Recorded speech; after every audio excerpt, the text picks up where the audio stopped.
Like and subscribe to our channel, Fabulous Pattaya Media Group, by using the link below.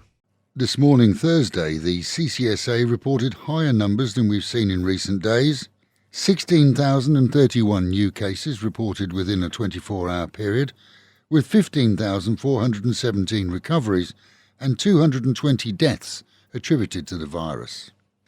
The Centre of COVID-19 Situation Administration, better known as the CCSA, will continue in its current role, following a statement from the government yesterday. That may change in the future, as its existence is dependent on the emergency decree, which in turn may be repealed at some point in the future, but would see it then replaced by a similar body. Without doubt, the nation needs a single authority managing the COVID crisis. In Chiang Mai, a 2-year-old toddler has been found safe and reasonably sound in a hut next to a cave some 2 kilometres from her home. The search, which began on Sunday, was finally assisted by her kidnapper. It seems a Burmese man, a friend of the girl's father, had taken her to the shack and left her there as a sacrifice to the spirits.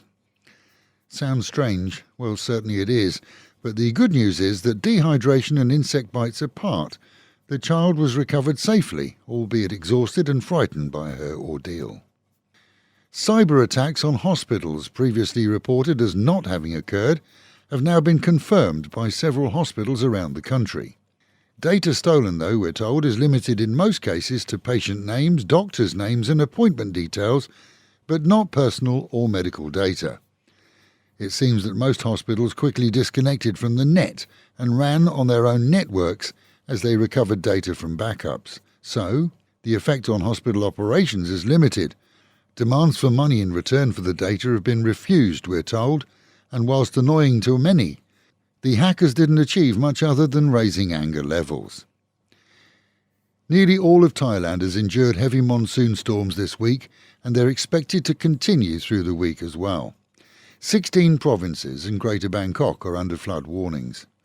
A slowdown is expected toward the weekend. However, another heavy weather front is on its way to this part of Asia, and with water tables risen to ground level already, more rain can only result in instant flooding.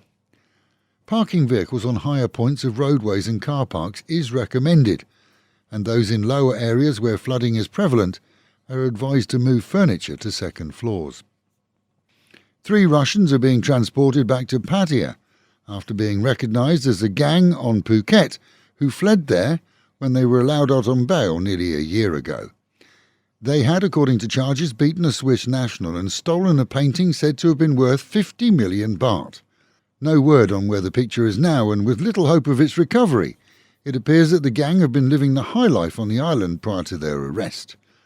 They've denied having assaulted the Swiss man and claimed that they bought the painting from him. Meanwhile, in our own province, higher COVID numbers are reported this morning, 1,594. This follows a report of a cluster of 580 cases at a naval training base in Satahip. However, the numbers released by the province indicate 217 for Chonburi city, 269 for Silachar, 128 for Banglamung, including Pattaya, and the balance spread around the province. In the same period, 15 deaths have been reported attributed to the virus.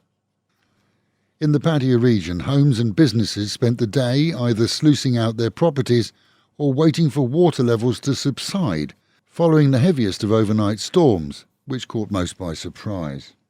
Jomtien beachfront was ripped apart in places, as was that of Pattaya, as the after-dark flooding saw sewers flushed into the waters, making them, as always, brown and foul. In addition to roads feeding the railway road, the Sukhumvit and all roads leading from there to the beach being deluged, much of Jomtien took a pasting, seeing most sois still underwater yesterday, and businesses, looking for a small revival after closures due to COVID, decimated. As an example, the owner of Sanook Water Park waded at sometimes waist-high through numerous sois and tracks to reach his business, only to find it totally underwater, as was much of the surrounding land and businesses. In other areas, condo car parks, especially those underground, were flooded, and homeowners were left with all furniture on ground floors in many areas destroyed. As water finally receded, so stoic locals began the second clean-up in just a few days. But Tuesday night and Wednesday morning's floods were without doubt even worse than those of earlier in the month. Most roads on the east side remain covered in sand, which may appear solid, but is the regular cause of accidents as braking and bike control become impossible, and drivers should take extra caution. The local vaccination programme is open again in the indoor sports stadium on Soi Chayapruk 2. With smaller queues today, as many have already had their shots, this is a good time for those who qualify to get in and get their vaccinations. And with the Met Office promising highs today of 30 dropping down to 25 and the promise of more rain. Local and national news today from Fabulous 103 FM and Fabulous Pattaya Media Group. And to get a notification every time we release another bulletin or programme,